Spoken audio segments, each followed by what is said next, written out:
Congolais de partout, vous nous suivez, Bofongola Missou, et surtout Bolanda émission avec beaucoup d'attention parce que nous sommes là pour dénoncer acte nyonso ya mabe oyo ezosama na République démocratique du Congo. Plusieurs généraux au bazali arrêtés, bazali na prison, bango nyonso plus de 32 généraux au déjà baza arrêtés, baza na prison ya Ndolo, et nous venons dénoncer l'intention de l'évasion qui se prépare na prison ya Ndolo. Évasion en gestation, évasion à téléchargement, na prison ya Ndolo. J'alerte l'opinion nationale et internationale. Je vais dénoncer cette histoire-là au cours de cette émission. Nous allons parler de ces dossiers DGM Azo interdire Jacques Kaboula de quitter la République démocratique du Congo. Cependant, Jacques Kaboula est déjà en Afrique du Sud. On en parle au cours de cette émission, et aussi nous allons aborder ce sujet de l'accord de Doha. Hier, à 20h, déjà, tout le monde était en alerte. Fumée blanche, il n'y a pas eu signature de cet accord-là. Bako Sabinote, accord Ezalaki signé. L'accord sera signé aujourd'hui, samedi. Ndenge na zobete lisolo boye, na kotanga la bino ba point ya accord oyo eza signé à 11h heure de Kinshasa. Je vais vous lire cet accord-là, Awalelo, étape par étape, les 10 points signés. Beaucoup de monde au cours de l'émission Alelo, puis d'autres sujets, Oyo Ezali Kobo Mama. Je vais aborder ça dans l'émission Oto Sadabino, Bakongoma Nignon, surtout au Bozali, Kolandabiso. Alors, chers compatriotes, le chef de l'État, Félix Antoine Tshisekedi, est en train de gagner sur le plan diplomatique. Nazolo Bango bien. Le chef de l'État, Félix Tshisekedi, est en train de gagner sur le plan diplomatique. Tomoni Rwanda à genoux. Mais il y a un point jusque-là, Ezo Kange na Makolo. C'est l'armée. Ba généraux au Bakangi. Boye Bakebaza au nombre de 32, voire même plus. Erreur au service à sécurité Ezali Kosala. Je ne parle pas d'une erreur. Eza erreur puisque apparemment, même ceux qui arrêtent les généraux là, baza na kati ya COP. Oui, même ceux qui arrêtent ces généraux-là, baza la carte à COP, c'est-à-dire bango malgré bango, puisque plan ezali de nocé. Qu'est-ce que j'ai appris hier à 22h juste? À 22h juste, j'ai vu que Joseph Kabila Kabange a fait une transaction Yambongo Ebele, plus de 50 millions de dollars. Lobby à 22h, plus de 50 millions de dollars. L'objectif, c'est quoi? On va chercher des militaires Oyobako se soumettre. On va les armer jusqu'au dents pour créer évasion. La prison est en dolo. Donc, en cet instant, la vie du chef de l'État, Félix Tshisekedi, n'est pas toujours épargnée d'un danger à coup d'État. Bah, généraux, ils ont leurs éléments libanda. Et ils vont chercher à armer ces gens-là. Bah, plus de 50 millions de dollars. Et ça, déjà, à Kinshasa, grâce à un général, à Koti Masolo, bah, ça a besoin, bah, ça a coup d'État, ou bah, créer évasion, que tous les généraux qui sont arrêtés, bah, bimawana. J'ai l'audio. Il y a ma conversation à Batouana, au Balobi. Ils doivent tout. Pona, Batouana Babima na prison. Et en ce net instant où je vous parle, il y a des équipes et ils préparent que cette histoire-là se passe d'ici lundi. Donc, dans 48 heures, j'alerte l'opinion nationale et internationale. Il y a un complot assourdi. Il y a évasion. Oyo Elingi et Salé Mawapi na prison Yandolo. Il y a des gens qui préparent l'évasion. Bazo armé, jeunes soldats. Bakot va créer désolation. L'objectif, s'il y aura des morts, et Kabila n'a pas besoin de vos morts. Les généraux on a besoin de puisqu'ils savent déjà que place au Bazaliwana, ils ont entre la vie et la mort. C'est-à-dire, Baza Batolo Bakoufi déjà. Kopola, ils ont banque sa bango le sous-souté. Alors, service de sécurité. Tozo Senganabino, Bofongola Misu, beaucoup de vigilance. Mokonzambo Kafachi Beto. Faites beaucoup d'attention. Na batu oyo ozomona bazoko sayo bazol bakeno ndenge zaboye, nous sommes avec vous puisque en réalité bazalinde ko créer distraction pour que ba créer évasion. Qui vont créer cette évasion là? Je vais citer les noms. évasion ezali préparée par le général Makambo. Général Makambo Oyo, il y a des miables. Il est parmi les gens qui préparent coup d'État ou qui préparent évasion au niveau, il y a des miables. Alors, toujours c'est dans la base service union surtout. Surveiller comme il se doit le général Makambo Oyo, il y a des miables. Il y a des monter kouana pour que lobby évasion et ça les bas, puisque c'est lui qui a récupéré cet argent-là. Et en outre, il y a le général Likoulia. Le général Likoulia, c'est sa crainte. Puisque là, il y a la vie de notre Fatou Béton, président de la République, qui est en danger. Et il y a la vie de la population qui est en danger. Puisque nous savons une chose. Ce qui est le coup d'État et salami. To évasion wana et salami. Ba soda wana ba bimi. Ba de konangai. La situation sécuritaire est comme un sous catastrophique. C'est-à-dire, Joseph Kabila Kabangena nanga bakose consolider les sous bazui ba généraux et ils vont créer des stratagèmes pour que lobby guerre et zone. Yangwana j'alerte. J'alerte l'opinion. Bola mouka service sécurité ANER CNS ba service union surtout bola mouka bokanga général Makambo. Oyo azali na demiap. Général wana azali ko travailler pour que évasion ne salema assis à réceptionner bongo oyo alingi acha à la disposition ya basoda pour la créer évasion. Ils ont dit ceci oyo ekoya eya ceux qui bat bakufa bakufa ndolo en danger. Oh alerte quitté tu es quitté, nous avons alerté ndolo est en danger. Ce qu'il faut faire c'est quoi? Le clan des généraux, erreur makasi ou sécurité sali. Mais moi, je n'appelle pas ça erreur. Puisque Mouto Tosoyen et Lobby a passé l'information, et ça erreur. Bah, sali un mot à dessein. Pour la baby, les clan des militaires, généraux qui sont là-bas, est-ce que vous savez que le Landolo, langue officielle, comme Swahili? La prison Ndolo, tous les militaires qui sont là-bas, sont Balbaka dans Swahili. Ils se parlent qu'en Swahili. Alors, ceux qui bossali attention, ces gens-là seront les premières personnes qui ont créé un incendie à Wanamboka. Moutoto sonne lobby, à lobby, alerte. Vas-y, parle. Ne crains rien. Tanga komba ya Makambo, tanga komba Likoulia. Et Likoulia est même en train de préparer une démission. Alingi acha petit moko pembenaye. Petit wana motupe azana plan. Voilà. Donc, Likoulia, le général, est en train de préparer un truc à sa net abima à côté de sa petite nemorobo. Et petit ne wana de mutu a simbi plan, il y a évasion, oyo, salama, il y a makambo, oyo, il y a des biens. Bande konangayo, otoloba kite.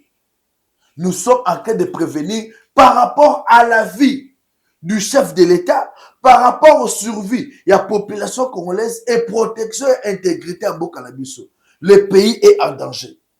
Général Likoulia, Général Makambo, Oyademiab, Fatou Béton, ta vie, on a encore besoin de vous. Toboyi Makambo, Lumumba Soua, Asa Koufela Congo, tu sois indépendance. Lumumba Koufa pour la Congo, Bakena Kobomae, qui a retrouvé même Moutou ya Lumumba. Nani amona ata tolo bata cerveau ya Lumumba mutute amona ngo Lumumba kufa pona Congo tu sois indépendance mais ti lelo tozaka à la merci du diable bandoki o bazoli na Congo ezakimiati. Et de deux, Mzee Laurent Désiré Kabila assassiné ici à Kinshasa. Nana yebi angote. Mzee Laurent Désiré Kabila assassiné ici à Kinshasa puisqu'il avait dit non au Rwandais. Et aujourd'hui, Balingi Babombassou se Félix Tshisekedi, puisqu'il dit non au Rwandais, non à exploitation illicite à minerai Congo. Chers compatriotes, levons-nous comme un seul homme. Les Sakabino, ceux qui bamisou sur la nationalité 10-15, il y a de ceux au Bazaka na nationalité Moko Ezali congolaise. Au Ezali, ceux qui le la Congo et Yindi, Bango Baza la place à Okeneti, le quoi la biche sur Obo. Alors, d'où j'alerte, Botelema. Population Totelema. Population vigilance. Bon surveiller ma généraux de partout où vous êtes. Évasion o elingi esalema na ndolo esalema te. Tozopesa conseil na baservice ya sécurité. Mokonzi ya mboka séparé bagénéraux wana kando oyo bafandi esika moko. Tia chaque général na cellule na ye. Bocreye ata bacave. Bokomisa bango loka balion. Botie na kazi ne moko boye afandi kuna boza kotikela biloko. Et botie batu bazo surveiller bango. Puisque ces gens-là sont en train de comploter contre la République. Ceux qui botiki bango kanenge baza wana nazo sabino ki bao salela ba téléphone amitié. Oui, je vous informe. Bazo salela sur ba téléphone Android te puisque balobi plan A et simité, plan B et simité, plan C nde bazo préparé. Bazo salela ka ba téléphone o ya mikie na ba numéro non enregistré. Bazo salela ba téléphone mikie na ba numéro non enregistré et en plus de cela, ils communiquent na ba SMS na ba appel. J'alerte o boloba kite biso te lobby. Biso te lobby. Congo Live et lobby déjà vérité. Oya boy kondima est lié puisque tangu mabe ekoya, je suis sûr que nous tous ici nous serons perdants. Nous avons besoin de voir Félix Tshisekedi en vie. Nous avons besoin de voir Félix Tshisekedi continuer mission na ye tina suka. Tolingi embriema te tolingi susute makila ya personnalité politique lokola mokonzi mboka Félix Tshisekedi etanga lisusu. J'alerte. Ne pensez pas que général Chiko, je suis très heureux d'apprendre que Chiko est déjà arrêté. Le général Chiko est déjà arrêté. Hier, je l'avais demandé. Na émission, on a salé qui a. Le lot a samedi. Tu sais qu'on le dit vendredi. Na senga qui a ngobaka Chiko et Chiko a été arrêté. Na sepeli. Alors, nazo senga le bilope bokangela général Likulia. Na général Makambu. Bokanga bango batademia bwana. Bazo préparer évasion. Et si le général Likoule a eu le petit monoye à travailler, boboya. Puisque et tous sont dans le jeu. J'alerte, chers Congolais, soyons vigilants. De partout où vous êtes, bota la kada na telemi, na nazo salanini. Bandokia Congo ba telemi. Bandoka Congo ba telemi pour créer le désordre. Bandoka Congo bandokia Congo ba telemi pour que ba boma mokonzi mboka ba créer situation moko incontrôlable au Congo. Et le que ce banque sabango eza accord et que ça signé très bientôt là. Fachi Béton aux États-Unis et zo bangi sabango. Alors nous devons tout faire pour que Michel Nabango et Simbate place Nabango et Simbate. J'ai dit j'ai pris plus de 10 minutes pour alerter sur cette situation sécuritaire qui prévaut dans le cannabis au Congo. Toboy le bilobe comment oh derrière Koutou tu es bakité biso tu es bisibino déjà. Soyez vigilants. Chers compatriotes, je continue dans le système à quoi alerter. Qu'est-ce qui se passe réellement? Qu'est-ce qui s'est réellement passé avec Jacques Yaboula? Est-ce que Jacques Yaboula est victime? Il y a une guerre au sein de l'UDPS. Est-ce que Jacques Yaboula a ouelé Mouassi, na ministre Jacques Chabani? Est-ce que Jacques Yaboula a pimé Jacques Chabani cop na Lubumbashi? Il y a Jacques Chabani a profité du discours na ye pour suspendre Jacques Yaboula. Je vous informe à cet instant. Déjà, à Outikocha Telegram moko depuis hier, interdisant à Jacques Yaboula Yakobima en dehors des frontières de la République démocratique du Congo. C'est là où je me dis, ça c'est la pure comédie. Pourquoi je parle de la pure comédie? Deuxième Ayebi, ba autorité à DGM, ba yebi que Jacques Yaboula n'est plus ici au Congo. Jacques Yaboula a quitté le Lubumbashi depuis le 17 juillet. On peut ça la précision à ma date. DGM a yebi, ba autorité à DGM, ba yebi que Jacques Yaboula a quitté le Lubumbashi, la République démocratique du Congo, depuis le 17 juillet à 18h. Na R na bakisi. Akatisi par Zambie à côté Afrique du Sud. Alors, quand DGM est Tinda Telegram, voilà, c'est pour tromper qui? Bozo tromper nani? Bozo tromper ma Congolais, on a besoin de vérité. Est-ce que les Congolais enseignent Testament? Bazan a besoin de mensonge à DGM. Congolais n'a mis la vérité. Pourquoi d'abord on a suspendu Jacques Kaboul? Le long na Okatanga, la situation était quand même stable. Bazala Kikimia. Pourquoi suspendre Kaboula pendant cette période? Je vais vous relater une petite histoire. Boutaki Kolanda, discours moko. Je suis sûr que vous peut te le dire Kiango Awa. Et ça qui joue Oyo, Augustin Kabouya alobela ki makabuya Tata Cardinal au sujet il y a accord RDC Rwanda. Augustin Kabouya s'était aussi attaqué le premier vice-président de l'Assemblée nationale et en même temps le vice-premier ministre, ministre intérieur, Jacques Chabani. Bazan en guerre. Pour votre information, Moutou Akimisi, Jacques Kaboula, c'est Augustin Kabouya. Moutou Akimisi, Jacques Kaboula, c'est Augustin Kabouya. Augustin Kabouya, Moutamisi, Jacques Kaboula, Kima. Longwa, Moutou Analinga Kamayo. Pourquoi Azo Sabongo? Na émission dans Salakiawa. Récemment, Kabouya a eu à prendre les pions à Tchabango na place. Je connais même les DG qui sont les pions de Kabouya qui sont en Sénat Testat menacés pour Nabalongwa Moussala. Jacques Chabani, na vice-président de l'Assemblée nationale. Oh, moi, si aujourd'hui c'est quel jour? Le autre jour, ni mercredi, hein?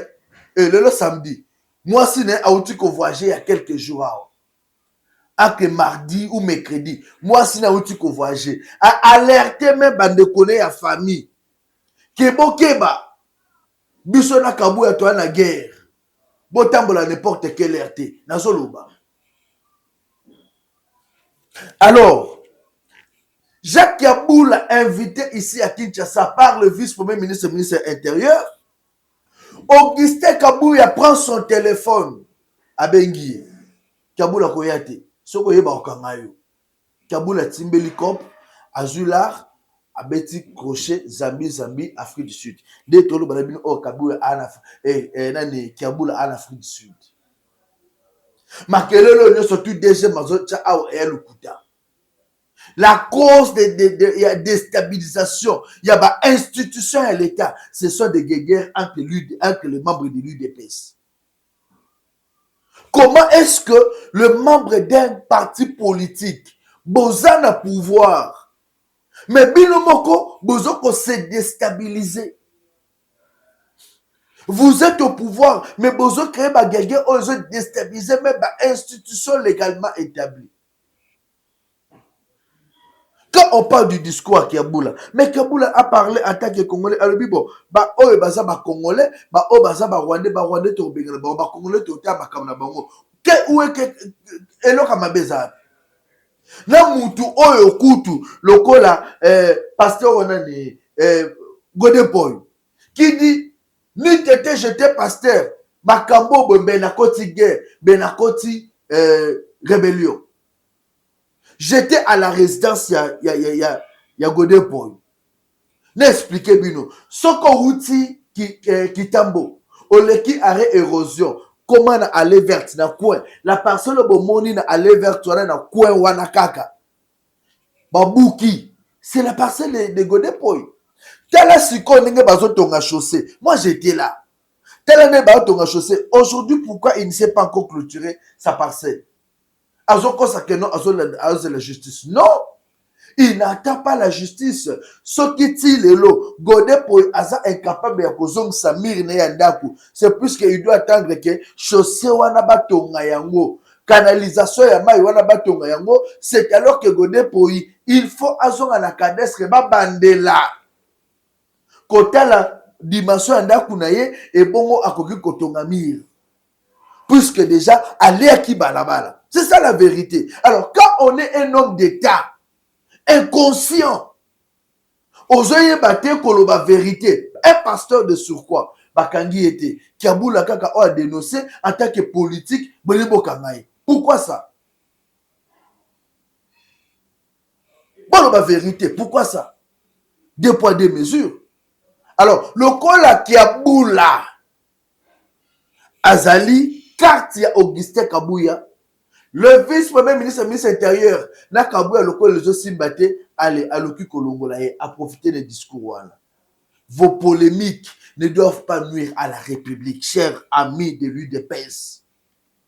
Bagaguerre la bisso au sein de l'UDPS. Faut pas déranger la bonne marche de la République. Kaboula est en train de faire un bon travail. Malgré Kalingi Bassimingi. Chaque jour, na mutukana tamwana kita mata na bankoro. Mais ça vit naïe. Mais par rapport au travail de l'État, Kaboula fait un grand travail. Pourquoi Kolongolais la période où c'est vouloir déstabiliser même le chef de l'État. Et là, moi, je dois dénoncer, comme je le fais avec cette énergie-là. Quand vous arrivez au pouvoir, besoin de pour nous distraire Mboka, besoin de pour nous créer Bazizani, besoin de pour nous avancer. Non, vous venez pour travailler pour le peuple. Mais beaucoup de soignants, le biboy, saliboy. En fin de compte, la population ne se retrouve pas dans ce que vous faites. Monsieur Jekme Chabani, vous connaissant, je regrette que Ozala aigri jusqu'à ce point. Kaboula est parti. Botika ko luka ebele. Lokola batu ya LGD bazo luka matata ponyo. Cependant matata ponyo est dans la rébellion. Na tela bino ba vidéo à la Congo Live. Nini boyebite. Ba miyibi ya Congo. Et en même temps, on a voulu arrêter Chrisa Kitungwa.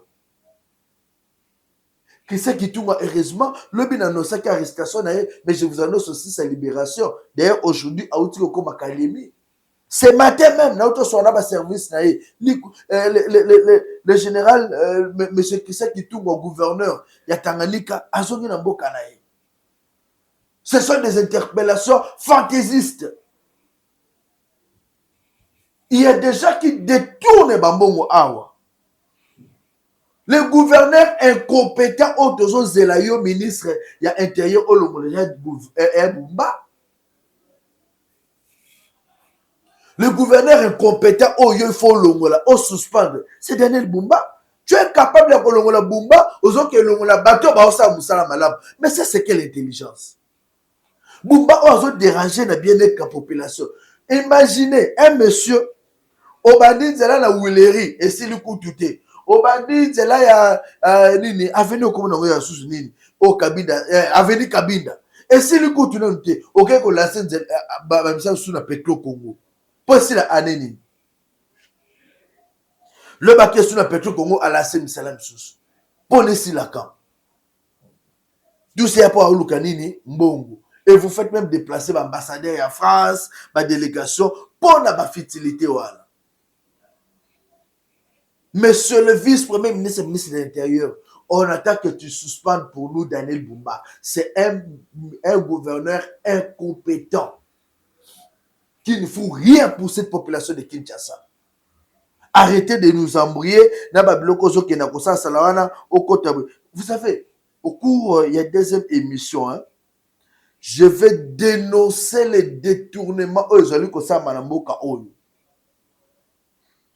Il y a des détournements. Comment est-ce que Jeep Oezotekama na 25 000 to 28 000? Notamment le bilan comme Jeep, on a besoin de bonne émission. Jeep était comme un prix, mais un ministre de surcroît a que Jeep na 55 000 $. Et le gouvernement a mis un d'urgence. Mais à Créta, a dit que Jeep ne peut pas mater, pas bateau, il faut pas zongo, azu yango, azu koto na ndakunaye. Ces ministres-là, Akina Mungu, pour dénoncer les lots. La deuxième émission, soyez calme, je vais tout déballer. tout déballé. Moko c'est comme si tu commis yango ba milieu bien bozo yibaka biso to so mona ka ngote. Dit que on m'aurait appris. On m'aurait appris, non, le ballon conditionnel, c'est le français. On m'aurait appris que M. Ambongo et Donatien Chole étaient aussi dans le coup d'État. Au bas généraux, Babadeko préparé contre Mokonzamboka. Il paraît, je n'affirme rien, Toyoki. Et j'appelle les services de sécurité, bon meka ko enquêter. Bon meka ko luka ko yeba. Est-ce que Église catholique a qui peine à comprendre? Est-ce que l'Église catholique y est lié? Est-ce que bango peut ma côté qui m'a solo? Si c'est vrai, je pense qu'on doit interpeller M. Ambongo, M. Fulgence Mouteba ainsi que Chole. Ce côté qui n'a pas Diamba et Talibino n'a qu'à défendre Mototé. Vous avez vendu la République, nous allons aussi vous vendre. Vous avez vendu la République, Bishop Tokote Kabino. Alors, Bazem Sabso qui est accord à Doha, c'est pour que bientôt là, il y a des points qui m'ont fait du bien, mais il y a d'autres points Oyo. Normalement, on a tantôt plus tôt. Nous allons voir ça au cours de cette émission. Alors, chers Congolais de partout où vous êtes, je vous remercie de votre fidélité à la chaîne Bino Congo Live. Je vais chuter avec cette vidéo. Il y a moi Namboka. Non, je prends d'abord cette information. Vous savez que la République démocratique du Congo n'a jamais eu de bateaux de piège. De quoi? Bateaux de il y a ma pêche. Que ça pour la toute première fois, grâce à Félix Tshisekedi, on a le bateau de défendre des cas fatigués. Attends le pouvoir de défendre les cas. Là, je vous dis vrai. Attends à le pouvoir, moi, je vais continuer à le défendre. Et grâce à Fachi Béton, aujourd'hui, là, je vous annonce officiellement l'arrivée. Il y a pêche, il y a bateau de pêche. Moko eza na kombo ya Emery Lumumba, moko eza na kombo ya Etienne Tshisekedi wa Mulumba, et puis mususu eza na kombo ya Anouarit. Alors, félicitations au chef de l'État, Félix Antoine Tshisekedi, Etienne Tshisekedi wa Mulumba, eza moko, mususu eza na kombo ya nani ya Lumumba, mususu eza na Simon Kimbangu. Voilà. Félicitations au chef de l'État, Félix Antoine Tshisekedi, pour le grand travail qu'il a en train de faire. Bilembone Zomonana. Na moni ba image en Boujimai na sepeli. Na osenga na DG na Congo Live, faut to ça la exclusivité moko na kende. Boujimai, to ça la émission, total comment est-ce que Félix Tshisekedi est en train de construire la ville, de reconstruire la ville. Boujimai eux qui abandonné. Ba konomé ba tukuna misala ka ba détournement ko yiba. Ensuite, avec cette émission, il y a moi Namboka, cette émission, il y a Ndekonabiso, Toshite na élément, il y a Denis Lessi. Denis Lessi, aboyi Makambu, oh non, bozo, ce qui document pour na Makamba Day, pour na Makamba nini ya, comment on est, Makambu ya, comment oh, ma culte, ba futa ba document Denis Lessi aboyi. Denis Lessi alobi, il faut kaka ba culte ça mandé salima. Le bak no kuta le ministre, il y a le ministre intérimaire à justice. Denis Lessi très fâché. Très fâché. Alobi makambo tozo ba document pour la culte zate. Culte zali pasteur a moni fois ça mamnaye a sonné dans l'état. Oh tozo ba brevet tozo ezate. Je chute avec l'image de Denis Lessi. On se retrouve pour la seconde émission. Pour Miyibi, dans l'Im Sabamote. Je vous remercie.